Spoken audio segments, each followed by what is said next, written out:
Assalamualaikum warahmatullahi wabarakatuh. Selamat Hari Raya dan selamat Hari Kawai. Okey, kita dah 2 minggu relax. Okey, and also dah ada minggu test. Hari ni kita nak mulakan chapter 3, Performance of Accelerated Flight. Okey, unlike previous chapter mostly deal with flight yang mana acceleration is sama dengan kosong. Okay, steady and level flight. Kalau ada climb pun steady climb. But this time, it's all about acceleration. Okay, let's look at. Okay, kita akan cover 5 perkara dalam ni. The first one is high angle climb and descent. Okay, high angle ataupun orang panggil energy climb. And then 3.2, we're going to look at turning performance, level turn, pull up and pull down. 3.3, maneuver of various maneuvers, control surfaces, G-forces, and maneuvering envelope. 3.4 will be takeoff analysis and balance free length. And 3.5 will be landing analysis. Yang ni yang penting lah. Ada banyak lagi sebenarnya, tapi tak apa, kita ambil yang mana. So untuk session ataupun klik yang ini, saya akan tengok kita akan discuss cuma pasal high angle climb and descent. Okay. Now, look at this free body diagram. Okay. Dia serupa macam steady climb dulu, tapi beza dia ialah dia punya angle of attack ataupun theta dia besar. Okay. Angle of attack ni mungkin tak besar, tapi theta dia besar, meaning that the flight path, okay, ataupun gamma ni besar, significant.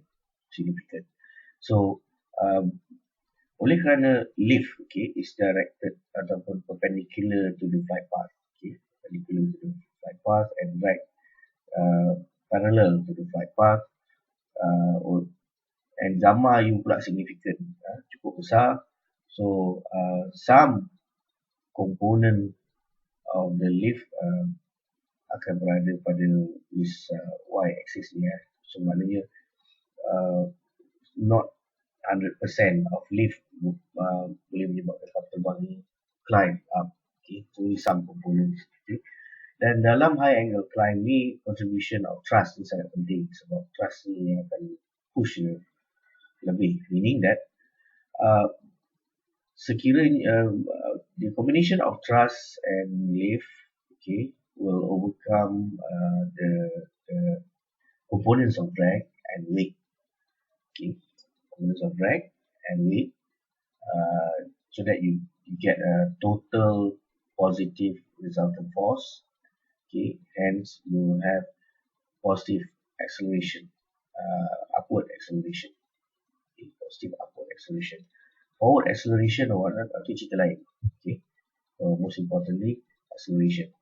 Okay, that's one way. Kalau kita nak pecahkan dalam this, kita ambil local horizon sebagai X, okay, and perpendicular dia yang ini sebagai Y. But boleh juga kita buat, kita ambil nose, okay, ke depan nose ni sebagai X, okay, X, and perpendicular to it, okay, as a normal ataupun Y, okay, or Z if you want to call it. Okay, so normal force. So all these forces, okay, so all these forces, lift, thrust, drag and weight, kita boleh pecahkan in term of these two components. Okay, so bila kita pecahkan into these components, lagi senang sebab kita nampak ni acceleration. Clearly you must have acceleration arah ni so that you can climb that. Okay, so ini dan arah normal daripada X ni, okay, arah normal ni 0. Okay, or kadang-kadang tak 0. Kalau dia climb dalam keadaan dia in a curve, tak 0 lah. Okay, tapi mungkin lebih mudah kalau tengok macam tu lah. Okay, agak ini dah ni. Alright. So let's get into the detail. Okay, let's get into the detail. Cuma ada satu masalah bila kita buat ini sebagai X. Pesawat ni tak bergerak arah sini, pesawat ni bergerak arah flight path. Pesawat ni bergerak di arah flight path. Okay. So, yang mana satu kita nak ambil ni? Okay. Yang mana satu kita nak ambil? So, in this case, kita buat summation of force in x direction in the axis of wind. Meaning that arah ini, arah v ni, velocity ni, kita jadikan dia sebagai x. Dan yang mana perpendicular dia, okay, perpendicular tapi arah ke bawah, arah z, okay, kita jadikan dia sebagai dia punya z lah. Okay, but in wind, okay, wind axis. So we get this equation, P cosine alpha minus D minus W sin gamma equal to mass kali acceleration, okay, and dalam wind direction. Okay. So dulu kita samakan dia dengan kosong kan. Okay. Sama kosong. So in this case, if acceleration is 0, find the velocity of aircraft and rate of flight. Okay. So let's say acceleration dalam arah ni kita assume sama dengan kosong. Okay. Kita belum buat acceleration lagi. Assume sama dengan kosong dulu. Okay. And also acceleration dalam arah z pun kita sama dengan kosong dulu. Okay. And then kita nak tahu apa dia punya velocity dia. Okay. Untuk flight. Okay. So number one, assumption kita ialah kita assume thrust is equal to the thrust available yang ada, and this is equal to constant. Lift is equal to half rho v squared SCL, and in this case v is unknown. Okay, mass kita constant. Okay, mass kita constant. So from the second equation, d sin alpha, gantikan L dengan half rho v squared SCL.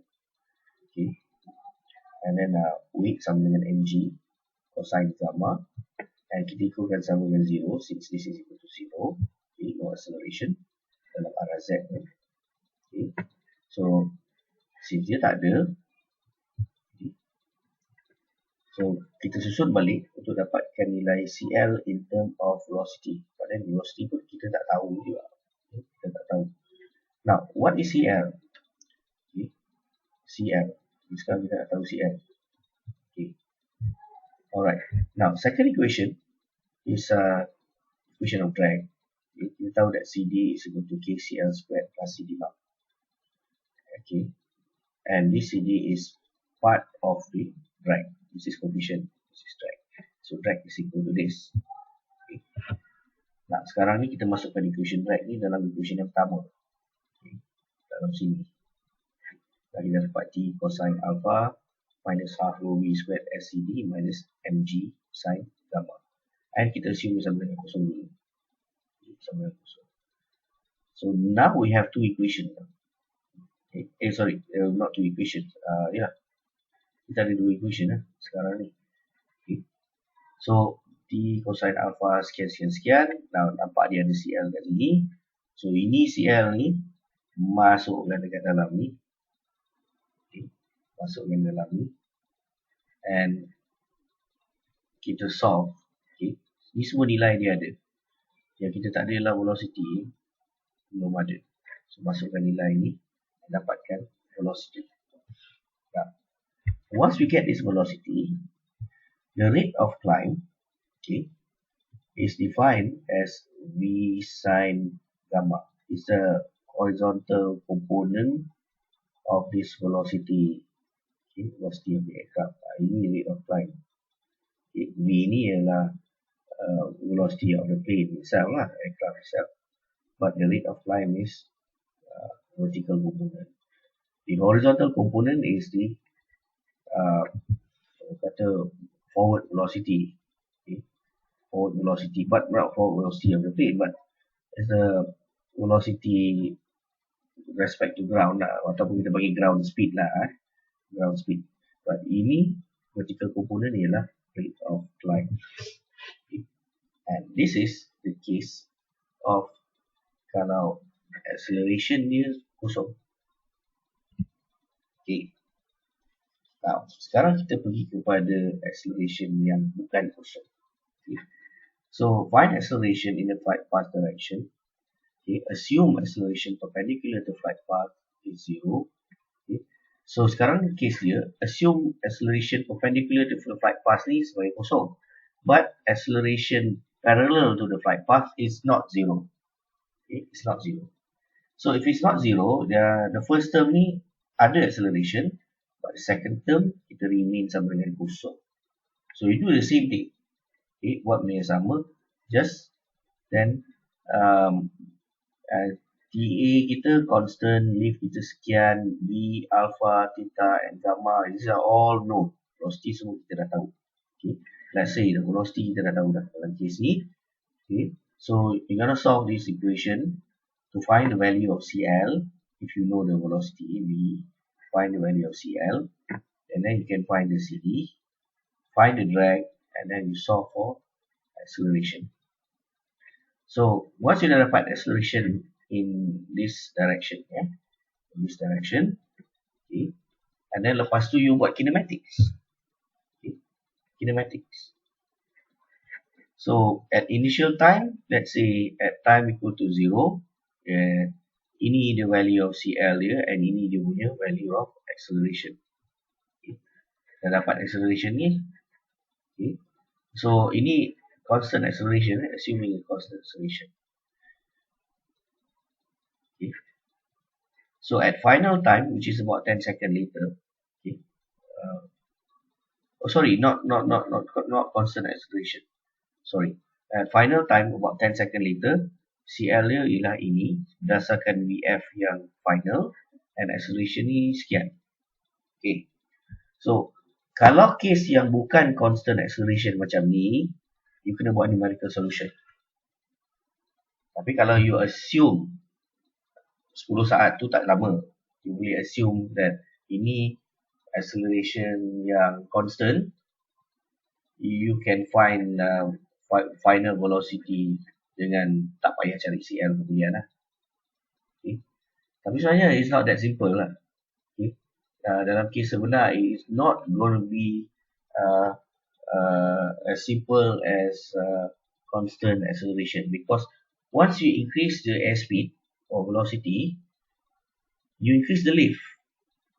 Bila you increase the lift, sebenarnya akan ada acceleration di dalam arah ni, perpendicular to the velocity. So aircraft ni sebenarnya tak akan climb straight. Okay, sebab dia ada acceleration pula dalam arah sini. Actually dia akan climb in a curve. Okay, in a curve. Semakin lama makin besar dia punya gamma ataupun dia punya flight path angle ni, makin lama makin besar. Provided you ada thrust yang besar lah, yang cukup banyak.